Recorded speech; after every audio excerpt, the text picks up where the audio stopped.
Yeah, that's right. Unfortunately, this movie's not very good. But this movie is tons of fun. Now, before I run down the specifics on why this movie's just not as good as the first movie, now, admittedly, the only reason why I didn't like this as much as the first movie is because, well, I really liked the first film. It's just, I guess what I'm trying to get at, it's just much tighter, it's less messy. I'll go into the specifics on why I just strongly did not like this movie. That was weird. But unfortunately, it's just not as good as the first movie, and unfortunately, it's just not a good film in general. But it is, like I said, it's very entertaining, it's tons of fun to watch. Just, format wise, it's just not a great way to show the movie.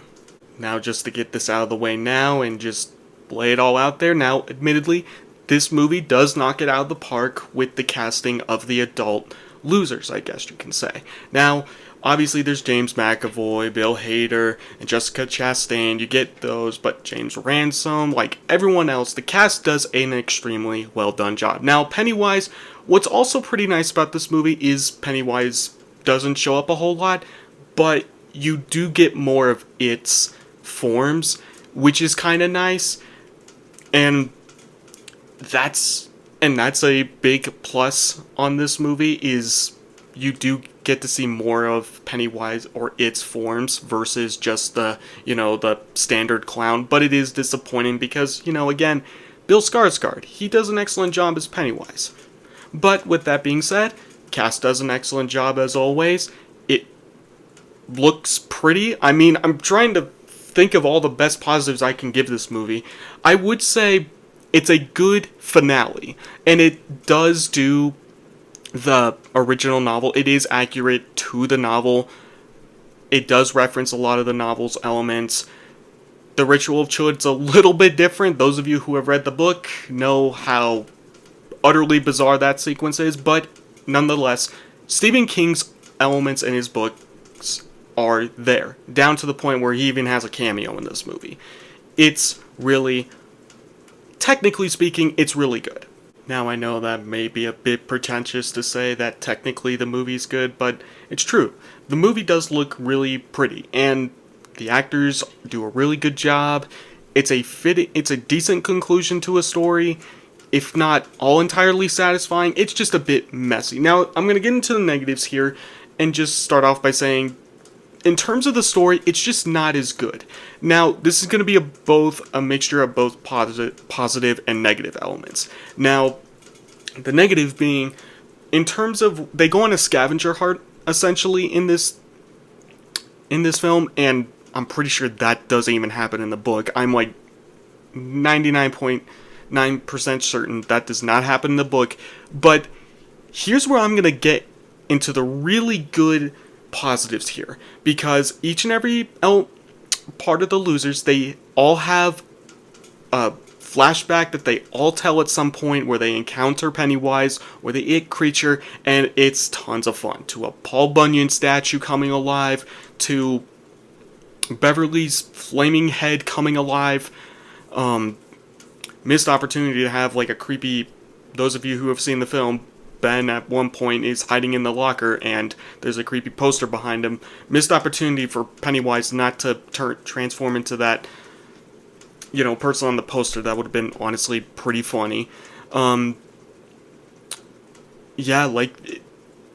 movie just has like monsters and creatures like that, and it's just a whole lot of fun.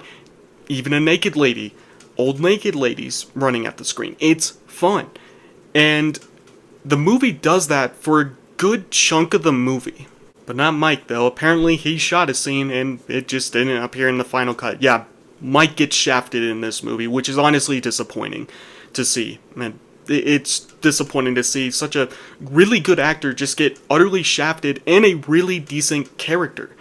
And he barely gets anything. And it's disappointing. But yeah, Mike barely gets a chance. Stanley, in the novel, you kind of understand he commits suicide, unfortunately, just like in the book. But, again, happens in the book, It's part of the story. It's totally understandable. And at one point near the end, they try and play off his suicide as like something like, oh, I know I wasn't gonna do good, so I'm gonna off myself so I have an excuse not to come back. It's very weird how they frame it in the movie, but they frame his suicide as like a way of basically going like, you're welcome, guys. It's very strange. Oh yeah, and Bill's wife apparently appears in this movie for like one scene only. Those of you who, again, have read the book or watched the miniseries would know Bill's wife comes into town, comes into Derry, and Pennywise kidnaps her. None of that is in the movie. So, again, they really take some liberties here.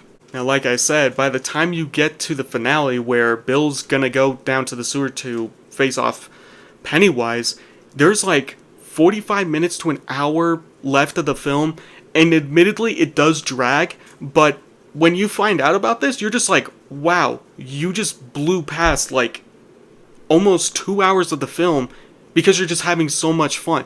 Because all the losers' flashbacks, they're both admittedly campy. It's not really scary per se, but it's funny, it's goofy, and you just have a good laugh and you have fun with it. It's really kind of cool how the movie does that. But yeah, I'm gonna hit you back with the big knuckle sandwich with the bad, and just bring it all home by just saying the movie's just a mess. Just structurally, it's just a mess. It juggles around a lot. It really cuts out. A lot of it does feel rushed. Even in the beginning, there's like weird moments where it just feels like it rushes reintroducing the characters, which is really odd in my opinion. And it also just feels like they cut out a lot of characters that could have appeared in this movie more or just had more screen time, but I guess they cut it for time. I don't know. The movie just has that rushed feeling, but at the same time just has that very bloated, drags on feeling in a movie. So you're just kind of left wondering, like, what did they leave on the cutting room floor? And when you see the deleted scenes, I'm pretty sure they don't even have any, looking back, on all honesty.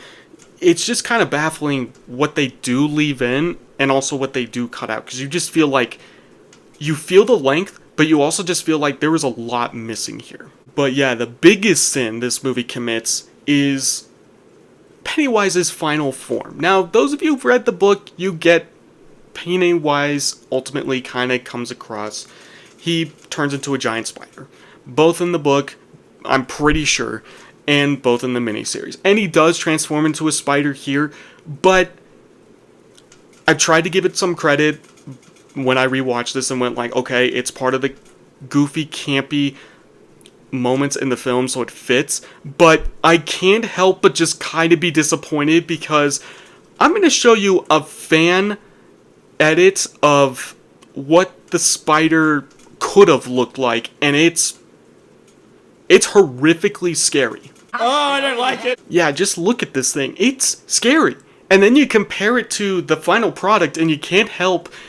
It doesn't help the fact that I looked at these images before seeing the movie, but when you look at what they give us in the film, you can't help but almost feel a little bit robbed. You could have gotten like a really frightening, cool climax, but you're left with this other climax, which both feels clumsy and a bit messy with how they kind of do like these losers type of extra, moments where they try and let certain things go, which is, it's nice.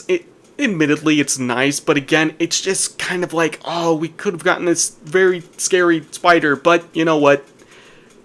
To be fair, considering the fact that these photos could give me nightmares, I'm just going to leave it at the fact that, okay, maybe it's a good thing they didn't use these using the CGI technology. Oh dear God, get it away from me! So yeah, despite it being a disappointing film, I can't help but I do have a soft spot for it. It is tons of fun to watch. I would recommend it, but yeah, despite that, it could have been. You think of the could-haves with this movie, but you might as well just kind of enjoy, like, hey, at least we did get an It remake that at least follows the novel pretty well, and it concludes in a fairly satisfying way. That I will admit.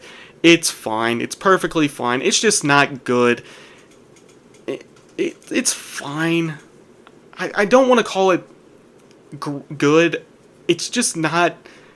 But I also don't want to call it, like, terrible. Like, whenever people say it's a bad film, you just think of the worst film possible. Now, even though I consider this bad, it's fun. I don't want to say it's fun bad, but there are fun bad elements here. So I guess what I'm trying to say is it's very mediocre. Why am I dragging this out for too long? Anyway, watch this film, don't watch this film. Happy Halloween. Take it easy, everyone. See ya.